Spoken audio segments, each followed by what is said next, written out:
How you going, guys? It's Dave from AllBrand Caravan Services. Today I'm working on this Jayco journey behind me. Now the customers come in for hail damage to the roof and the front of the van. So as you can see, we've removed the front matting. We've actually removed and replaced the aluminium that they have behind there for structure because it was all damaged from hail. I'm just in the process of cutting new matting for the front, and then we're going to contact adhesive and apply it to the front of this van so it all looks brand new again.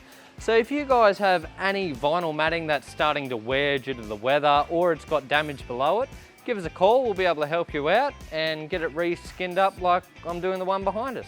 Thanks, guys.